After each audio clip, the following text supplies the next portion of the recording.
नमस्कार।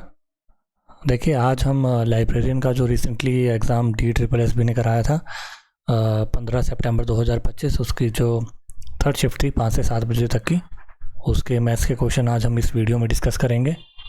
चलिए सवालों की तरफ चलते हैं। देखिए, इस एग्ज़ाम में 15 क्वेश्चन आए थे मैथ के, तो हम 15 के 15 क्वेश्चन करेंगे। पहला सवाल है नंबर्स का। यहाँ पे 2 सेट हमें दे दिए हैं और हमें पूछा है कि इन ऑप्शंस में से कौन सा सेट सिमिलर होगा, मतलब एक पैटर्न यहाँ पे फॉलो हो रहा होगा इन दोनों सेट्स में, वो इसमें से किस में होगा। अगर आप देखें, देखो ये अगर ए मान लें, ये बी मान लें, ये सी मान लें, तो ए प्लस सी 34 प्लस 7 किसके बराबर है, 41 के। उसी का अकॉर्डिंग यहाँ पे 49 प्लस 1 इजकल टू 50। यहाँ पे आप ऑप्शन में देखोगे तो option B 48 plus 18 is equal to 66। तो ये आपका आंसर है।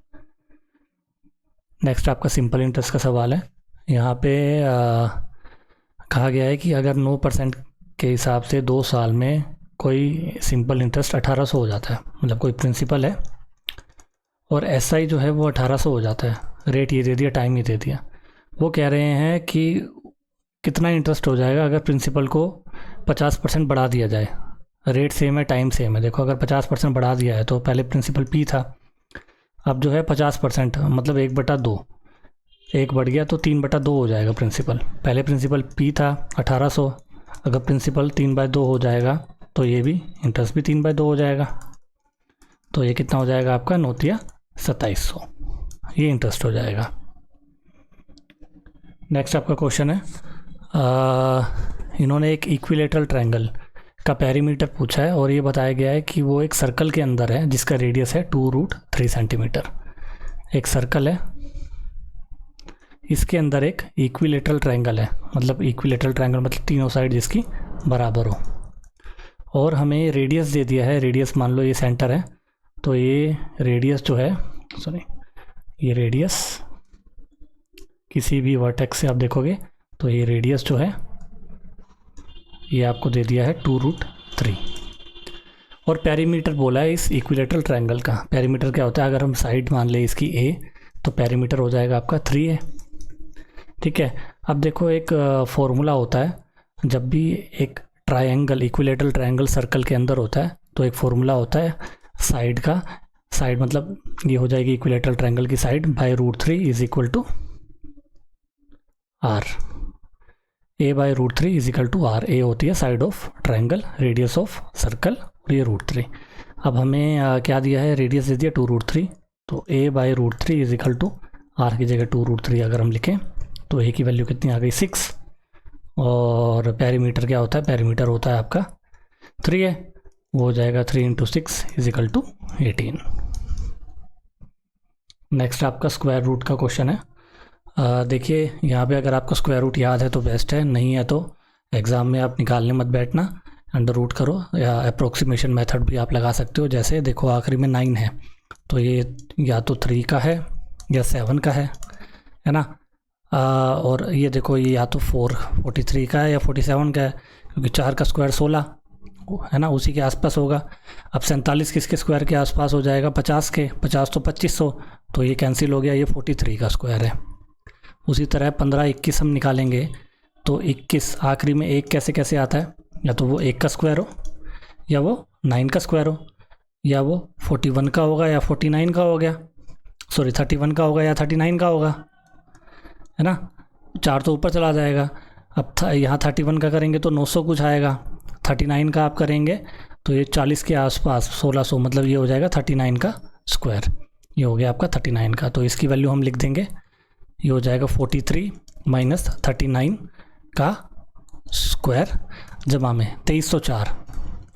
2304 भी हम अप्रोक्सीमेशन मेथड से निकाल सकते हैं, वैसे ये काफ़ी यूज़ होता है। ये या तो 2 का होगा आखिरी में, या फिर 8 होगा आखिरी में, और यहाँ पे क्या होगा, या तो ये 42 होगा या 48 होगा। 4 का स्क्वायर होगा ना, 5 का स्क्वायर तो हो नहीं सकता। अब ये 50 के स्क्वायर के आसपास है तो ये 48 का अंडर रूट होगा, तो यहाँ पे हमने लिख दिया 48, और ये हो गया इसका। ठीक है, 43 में से 39 गए 4 का स्क्वायर मतलब 16 जमा में 48, ये किसके बराबर हो जाएगा, 64 का अंडर रूट 8, 8 किसके बराबर है 2 के क्यूब के। तो ये अप्रोक्सीमेशन मेथड से निकाल सकते हो, नहीं तो आप division method, long division method, उससे हो जाएगा, नहीं तो अगर आपको याद है अंडर रूट तो उससे भी हो जाएगा। नेक्स्ट आपका क्वेश्चन है प्रॉफिट एंड लॉस का। यहाँ पे सौरभ है और उसकी स्मार्ट वॉच जो है वो अपने बेचता है 14.5% के लॉस से। 14.5% के लॉस से वो अपनी वॉच को बेचता है। वो कह रहा है कि अगर वो 605.25 रुपये और लगाता है इस पर, तो उसको 12.4 का प्रॉफिट होता। प्रॉफिट कितना होता? 12.4 का प्रॉफिट कब होता? अगर वो 605.25 रुपये और इसमें और ज़्यादा पे वो सोल्व करता। मतलब कि जो ये डिफरेंस है वो 605 के बराबर है ना। यहाँ से यहाँ तक साइकिल आने में उसको 605 रुपये अगर वो डाल देता तो लगते। मतलब कि ये कितना हो जाएगा 14.5 और 12.4, 269%, 26.9% किसके बराबर है 605.25 के। निकालना क्या है प्राइस सौरभ ने किस पे, वो 100% पे ख़रीदा होगा उसने, तो 100% की वैल्यू के लिए 605.25 डिवाइड बाय 26.9 इंटू में 100। यहाँ पे 100 आ जाएगा, यहाँ पे 10 आ जाएगा, 100 से 100 कट गया। इसको काटोगे आप तो ये होगा 2 पे 5 पे 225 की 10 से करोगे तो 2250। नेक्स्ट आपका एवरेज का सवाल है। यहाँ पे इन्होंने बोला है कि 20 ऑब्जर्वेशंस हैं और उनकी एवरेज जो है वो 60 है। ऑब्जर्वेशन और एवरेज है ना, 20 ऑब्जर्वेशन है और एवरेज है 60। वो कह रहे हैं कि रीचेक करने पे उन्हें पाया गया कि 92 जो है वो उन्होंने 29 लिख लिया, 56 जो है उन्होंने 65 लिख लिया, 81 जो है उन्होंने 18 लिख दिया और 74 जो है उन्होंने 47 लिख दिया। ये लिखा गया, ये ओरिजिनल था। अब इन्होंने बोला है कि परसेंटेज चेंज कितना होगा एवरेज में। देखो चेंज कितना होगा, ये कितना ज़्यादा, ये कितना कम था, 12 में से 9 गए 3, 8 में से 2 गए 6, 63 और आना चाहिए था। यहाँ पे इतना था, इतना लिख दिया, मतलब 9 एक्स्ट्रा लिख दिया।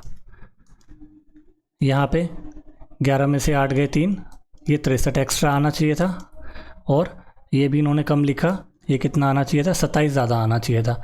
तो कितना ज़्यादा होना चाहिए था 63 और 63 126, 126 और 18 144, 144 ज़्यादा होना चाहिए था। अब टोटल एवरेज 144 ज़्यादा होना चाहिए था। टोटल एवरेज कितनी हो जाएगी आपकी 1200 इंटू में 100, 12% और ज़्यादा ये एवरेज इनकी आनी चाहिए थी। नेक्स्ट आपका सवाल है CI और SI के डिफरेंस का। यहाँ पे इन्होंने बोला है कि if the difference between the simple interest on a certain sum at the rate of 100/3% per annum for 2 साल and compound interest which is compounded half yearly on the same rate same sum at the same rate for the same time is इतना। मतलब कि 2 साल के लिए simple interest जिसका rate है 100/3% और कंपाउंड इंटरेस्ट जो कि हाफ ईयरली काउंट हो रहा है सेम रेट पे, उन दोनों का डिफरेंस जो है 120.5 है। मतलब कि CI माइनस SI वो हमें 120.5 दे दिया है 2 साल के लिए। बस फ़र्क क्या है, SI जो है वो हमने इस रेट पे किया है और जो CI है वो हाफ ईयरली पे। अब देखो 100/3% कितना हो जाएगा 1/3, कोई अमाउंट 3 था वो 4 हो गया है ना। अब CI का कैसे निकालेंगे, CI का देखो हाफ ईयरली है, हाफ ईयरली में क्या हो जाएगा, रेट हो जाएगा 1/3 हमारा था ओरिजिनल, तो रेट हो जाएगा हाफ, वो हो जाएगा 1/6 और टाइम है 2 साल, तो 4 बार काउंट होगा ये 6 7 6 7 6 7 6 और 7। ठीक है, 6 का क्यूब सबको पता है 216 होता है, 216 की 6 से कर देंगे 1296। प्रिंसिपल ये था। ठीक है, और अमाउंट कितना हो जाएगा, 7 का क्यूब होता है 343 और 7 से करेंगे 7 या 21, 28 और 2 30, 7 या 21 2401। ठीक है, अब हमारा प्रिंसिपल तो 1296 है, यहाँ पे हम कितना मान रहे हैं 3, प्रिंसिपल तो सेम होना चाहिए, तो इसको किससे मल्टीप्लाई करेंगे 1296/3 ये हो जाएगा 432। 432 से हमें मल्टीप्लाई करना पड़ेगा, है ना। मतलब कि इंटरेस्ट कितना हो जाएगा 432। ये 1 साल का इंटरेस्ट हुआ तो 2 साल का कितना हो जाएगा आपका, 2 दूनी 4 3 दूनी 6, ये हो गया 2 साल का SI 864 रुपये। कितने प्रिंसिपल पे, इतने पे। अब CI का प्रिंसिपल भी इतना है और इनके बीच का डिफरेंस कितना हो जाएगा, 2401 में से 1296 गए, 11 में से 6 गए 5 और ये बचा 9, 9 में से 9 गए 0, 3 में से 2 गया 1, 1105। ये CI आया, ये SI आया, दोनों का डिफरेंस कितना हो जाएगा, 5 में से 4 गया 1, 10 में से 6 गए 4 और 10 में से 8 गए 2। 241 यूनिट जो है वो किसके बराबर है, 120.5 के, है ना। और हमें निकालना क्या है, 1296। 1 यूनिट किसके बराबर हो जाएगा, 120.5 बटे 241 और हमें निकालना क्या है, 1296। ये देखोगे आप 120 पॉइंट ये 2 पे जाएगा और ये कितने पे चला जाएगा, 648 पे। ये आपका प्रिंसिपल अमाउंट है। नेक्स्ट आपका रेस का सवाल है। यहाँ पे 2 एथलीट बताए हैं हमें, जॉन और ब्रावो, और वो साइमल्टेनियसली एक साथ अपोजिट डायरेक्शन में सर्कुलर ट्रैक में, जिसकी लेंथ है 390 मीटर, वो दौड़ लगाते हैं। एक सर्कुलर ट्रैक है, ठीक है, और 2 लोग हैं। इसका पेरीमीटर कितना है सर्कल का, 390 मीटर, और इनकी इनिशियल स्पीड है 7 और 6। जॉन की है 7, ब्रावो की है 6, और ये एक्सचेंज करते हैं अपनी speed every time they meet. वो जब भी मिलते हैं तो अपनी स्पीड एक्सचेंज कर लेते हैं। जॉन और ब्रावो की पहले 7 और 6 थी, जब मिलेंगे तो 6 और 7 हो जाएगी। अगर जॉन एंटी क्लॉकवाइज डायरेक्शन में, मतलब कि ये एक पॉइंट है, यहाँ से चलते हैं, जॉन एंटी क्लॉकवाइज डायरेक्शन में चल रहे हैं और ब्रावो जो है वो क्लॉकवाइज डायरेक्शन में चल रहे हैं। अब जॉन की स्पीड है 7 और 6, तो ये बता रहे हैं कि ये 33rd टाइम में जब मिलेंगे तो इनके बीच का डिस्टेंस, तो distance from the starting point, इस पॉइंट से मान लो यहाँ मिलते हैं और क्लॉकवाइज डायरेक्शन में यहाँ से लेकर यहाँ तक का जो डिफरेंस हो वो होगा, डिस्टेंस होगा, ये हमें कैलकुलेट करना है, ठीक है, ये हमें कैलकुलेट करना है। और कंडीशन क्या है कि जब भी वो मिलते हैं तो वो अपनी स्पीड एक्सचेंज करते हैं। अब वो मिलेंगे कब, देखो 390 मीटर है टोटल पेरीमीटर, ये 390 मीटर डिस्टेंस ट्रैवल करते हैं और रिलेटिव स्पीड क्या हो जाएगी इनकी प्लस, क्योंकि अपोजिट डायरेक्शन में है। तो कितने समय में मिलेंगे ये, 390/13, हर 30 सेकंड में ये आपस में मिलेंगे, ठीक है। तो इससे हमारे पास 2 ऑप्शन कट जाते हैं। कैसे, देखो इसकी स्पीड है 7, इसकी टाइम है 30, है ना, दोनों 30-30 सेकंड चलेंगे तभी आपस में मिलेंगे। तो डिस्टेंस या तो उन्होंने 7 × 30 210 मीटर पे, या फिर 6 × 30 180 मीटर पे, इन दोनों में इन दोनों में से ही आंसर होगा। तो ये दोनों तो हमारे कट ही गए। अब हमें ये देखना है कि 33rd टाइम पे जब वो चलेंगे तब इनकी जो है स्पीड क्या होगी।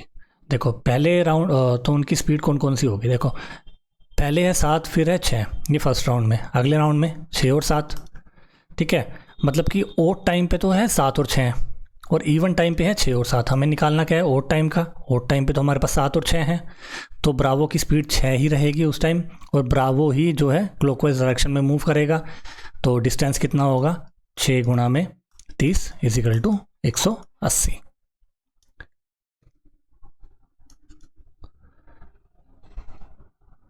नेक्स्ट क्वेश्चन की तरफ चलते हैं। यहाँ पे प्रॉफिट एंड डिस्काउंट का एक अच्छा सवाल है। एक फेस्टिव सीज़न में, फेस्टिवल के सीज़न में एक शॉपकीपर जो है वो 25/4% मार्क प्राइस पे डिस्काउंट देता है। देखो 3 चीज़ें हैं, मार्क प्राइस, सेलिंग प्राइस और CP, ठीक है। अब ये डिस्काउंट देते हैं 25/4%, ये कितना हो जाएगा, 1/16, है ना। मार्क प्राइस अगर 16 है तो सेलिंग प्राइस हो गया 15, और एक आर्टिकल फ्री देते हैं 5 आर्टिकल पे, 8 आर्टिकल्स पे सॉरी। उसके बाद भी जो है वो इतना % प्रॉफिट गेन करते हैं। प्रॉफिट मतलब कितना हो जाएगा, ये 1/9, मतलब कि अगर 9 CP है तो 10 आपका SP है। अगर हम रेशो बनाएं इसकी तो इसको 2 से मल्टीप्लाई कर दें और इसको 3 से मल्टीप्लाई कर दें, ये कितना हो जाएगा, 16 दूनी 32, ये हो जाएगा आपका 30 और ये हो जाएगा आपका 27। अब इन्होंने पूछा है what percentage should he mark the article above the cost price. Cost price और एमपी इनके बीच का हमें रिलेशन निकालना है, इन दोनों को हमें देखना है। ठीक है, तो 32:27 हमारे पास बन रहा है। अब देखो इसने कंडीशन और क्या दी थी कि 8 आर्टिकल फ्री दे रहे हैं, एक आर्टिकल फ्री दे रहे हैं वो 8 आर्टिकल पे। अब दुकानदार जो है वो मार्क प्राइस तो 9 आर्टिकल का ही लगाएगा, है ना, और जो खरीदने वाला है वो तो भाई 8 आर्टिकल का ही पैसा देगा। बस ये हमें इक्वेशन निकाल लेनी है। 9 × 27, 8 × 32। तो एमपी और सीपी की रेशो आई हमारे पास 4:3। अब इन्होंने पूछा है what percent should he mark the article above the cost price. कितना ज़्यादा है? 1/3%, मतलब कि 100/3%। नेक्स्ट आपका क्वेश्चन है बार का सवाल है ये, इसको हमें निकालना है। देखो यहाँ पे 2.87, 3.37, तो 3 और 2 5, ये तो हो ही गया। उसके बाद हमें 2 इनको ऐड करना है बस, 37/99। ये कितना हो जाएगा? 7 और 7 14, 8 3 11 और 1 12, 124/99। इसको हम क्या लिख सकते हैं? 1 25/99। 5 पहले से था, 5 और 6 6 और 0.25 बार।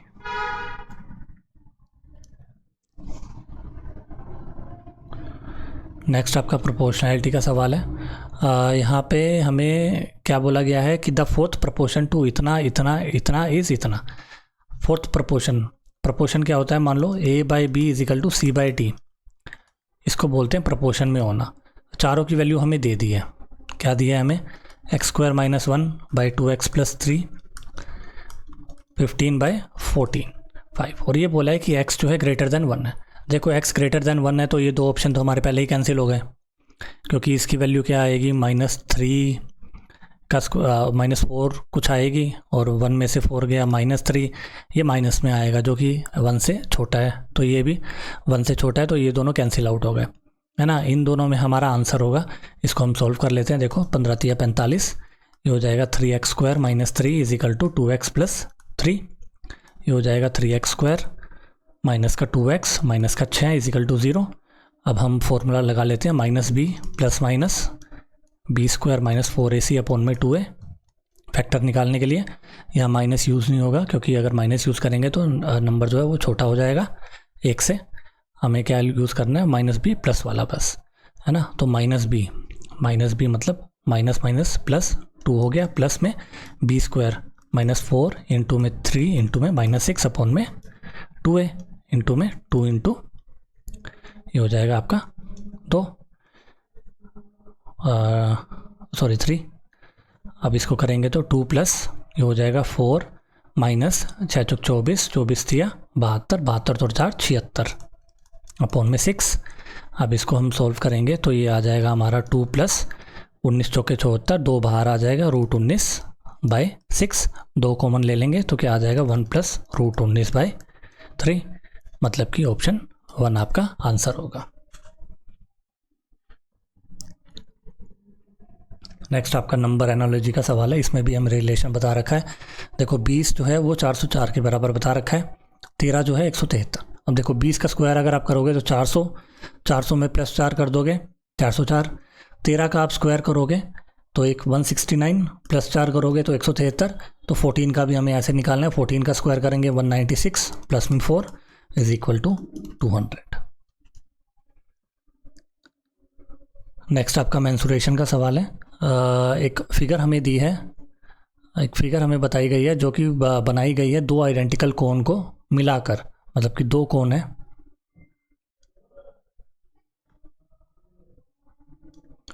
ना, उनको उनके बेस को मिलाकर एक फिगर बनाई गई है, और इसको मेल्ट कर दिया गया है, सिलेंडर बना दिया गया है इसको। देखो जब भी मेल्ट करते हैं तो वॉल्यूम जो है दोनों की बराबर होती है। अब ये बोला गया है curve surface area of the cone इस 16.4 पाई और स्लांट हाइट है 4.1। तो हाइट बतानी है सिलेंडर की। ठीक है, अब देखो कर्व सरफेस एरिया क्या होता है? πr/l। ये किसके बराबर दे दिया? 16.4 पाई के, पाई से पाई गया। एल की वैल्यू हमें क्या दी है? 4.1 = 16.4। ये गया 4 पे, तो रेडियस आ गया आपके पास 4। रेडियस किसका आ गया? कोन का 4। ठीक है, इसका रेडियस हमें 0.8 पहले ही दे रखा है। अब सिंस वॉल्यूम दोनों की बराबर है, क्यों? क्योंकि दोनों को मेल्ट करा हुआ है, कोन को मेल्ट करके एक सिलेंडर बनाया गया है, तो हम यहाँ से जो है अब सिलेंडर की हाइट निकाल सकते हैं। तो वॉल्यूम ऑफ कोन क्या हो जाएगा, 2 कोन है यहाँ पे, तो वॉल्यूम क्या हो जाएगी 2 इंटू में 1/3 पाई, इसका रेडियस है 4 इंटू 4 इंटू में h कैसे निकालेंगे हम इसका, h निकालेंगे L² माइनस का R²।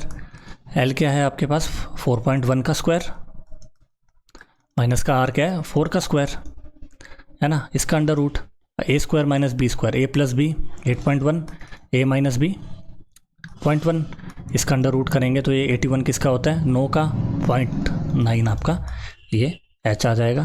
तो यहाँ हम लिख लेंगे h 0.9 और ये किसके बराबर होगा वॉल्यूम ऑफ सिलेंडर के, मतलब कि पाई रेडियस का स्क्वायर 0.8 इंटू 0.8 इंटू में h हमें निकालना है।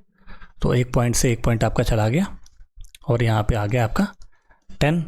अब यहाँ से पाई भी आपका कैंसिल हो गया, 4 2 जा 8, 8 से 8 आपका कैंसिल आउट हो गया, 3 3 जा 9, 4 दूनी 8, ये 5 पे गया, तो हाइट आ गई आपके पास 15, हाइट ऑफ सिलेंडर आपके पास आ गई है 15। नेक्स्ट आपका सवाल है टाइम एंड वर्क का। यहाँ पे ये बताया गया है if the work done by A in 1 day is 3/5 of the work done by B in 1 day.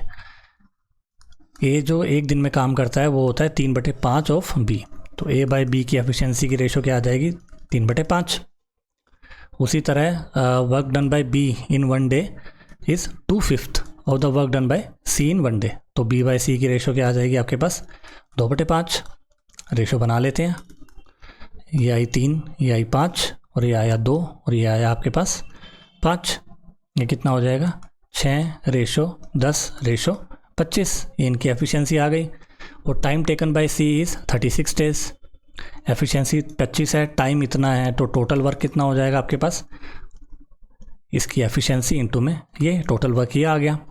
अब ये पूछ रहे हैं time taken by A and B, जब दोनों एक साथ काम करते हैं तो टोटल वर्क अपॉन में टोटल एफिशिएंसी ऑफ ए और बी, वो कितनी हो जाएगी 6 + 10 16, काट देंगे 4 चौके 16, ये 9 पे 25 निम 225/4, ये किसके बराबर हो जाएगा 56.25 डेज के।